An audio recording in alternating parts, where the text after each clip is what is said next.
Hello guys, how are you? This is Miss Farah Talat and we're going to continue talking about absolutism in Asia.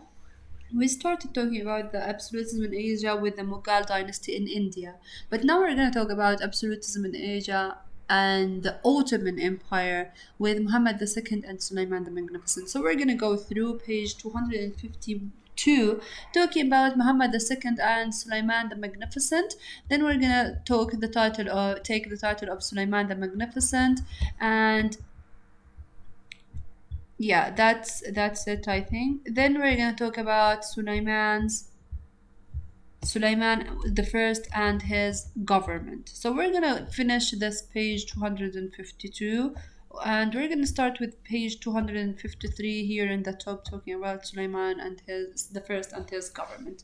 So talking about here absolutism in Asia, the Ottoman Empire. Sorry for that. Talking about Sulaiman the Magnificent, Muhammad II and Sulaiman the Magnificent. So we're gonna start talking about Muhammad II. This now, so again, we're talking about absolutism where? In Asia, especially in the Ottoman Empire.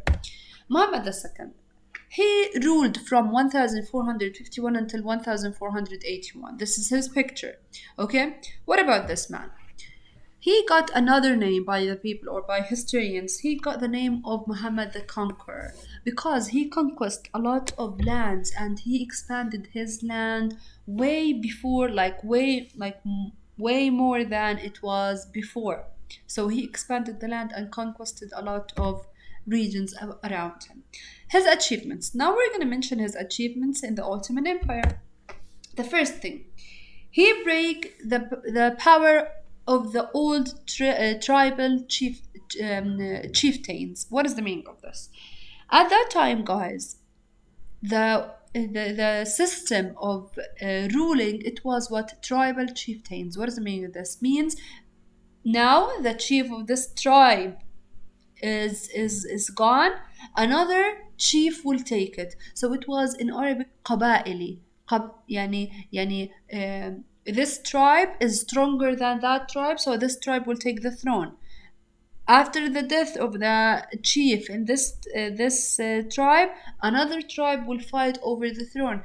So he break the power of this tribal chieftains, and no more power for the chiefs anymore. The power is only by the hand of the emperor himself. After him breaking the power of the old tribal chieftains, he did what? He replaced the chiefs with what? With his loyal chiefs. This is a mistake. He replaced the chiefs with his loyal servants. So he removed the chiefs, the powerful ones, the tribal ones, and he removed them and replaced them with who? With his loyal servants. So now who works under the hand of Muhammad II? His loyal servants. So no one will fight him now over the throne. Not other tribal chiefs will fight him over the throne, because he removed and broke the power of them and removed them from the government. Number three about this man or his achievements, that he break the what? He broke the Byzantine stronghold of Constantinople. So in the year of 1453, Muhammad II was able to take Constantinople from the hands of the Byzantine, and now it's under the rule of the Ottoman Empire. Of course, Constantinople, guys, if you do not know, later on it was named with Istanbul. So he took Constantinople, nowadays Istanbul, from the hands of the Byzantine Empire, and he controlled it, and now it's under the control of the power of the Ottoman Empire. Now, who's ruling the Ottoman Empire at that time? He was Muhammad II. Muhammad II, was he like working with others? No, he was the one dominant, powerful monarch, that he removed the powerful tribe chiefs and replaced them with who? Replaced them with his loyal servants. Another thing from his achievements, guys, that he increased the trade with the Italians. So he was a man caring about the money that it will, like the incomes of the country. So he increased the trade with who? With the very near people, the Italians in the European continent. So he increased the trade with them in order for his incomes to become more than before. The fifth achievement of him, that he started a new form of governmental legislation that called kanunam or the law book. He was the creator of this governmental legislation. What about kanunam or the law book? This allowed that the ulama, or this replaced the ulamas. What is the meaning of ulama? In Arabic, al-ulama.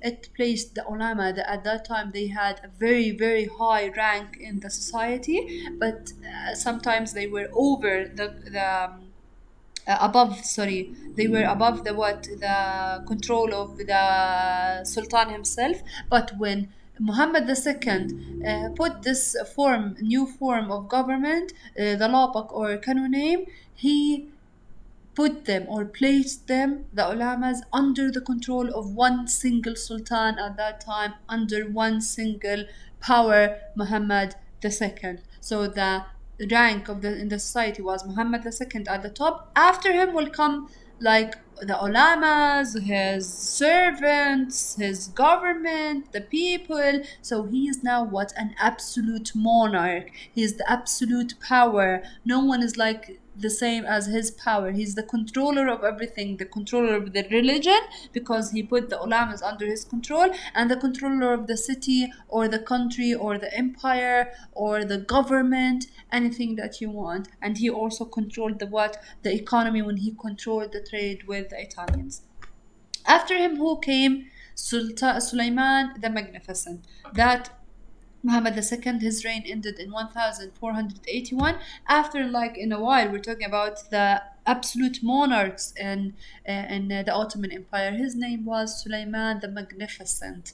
He ruled from 1520 and 1566. Now, some of you will ask me, teacher, what happened in the period between them? A lot of emperors took the throne after Muhammad II, but we're not going to talk about them because we're talking about absolutism. We're talking about absolute rulers at that time, the controllers of everything. Here, Sulaiman the Magnificent came in the year of 1520 until 1566. What about this man? In his reign, the Ottoman Empire became the major absolute monarchy in Asia. So he was like super absolute monarch. He's not a normal one. Why? Because at that time he controlled in the Ottoman Empire the religion, the economy, the government, the people, everything, the ranks, everything in the Ottoman Empire. It was under the control of this Sulaiman the Magnificent, and no one, like no other monarch in Asia, was as powerful as him. Another thing about that time, guys, that or about this man, sorry, that he organized the Ottoman state under one great military rule. So the ruling system at that time in the Ottoman Empire, it was what? Military ruling. It was all about military and fighting and power and expanding and taking over land. So the power of the military at that time in the reign of Sulaiman the Magnificent, the Ottoman Empire was under the rule of the military, and the state of it was military state.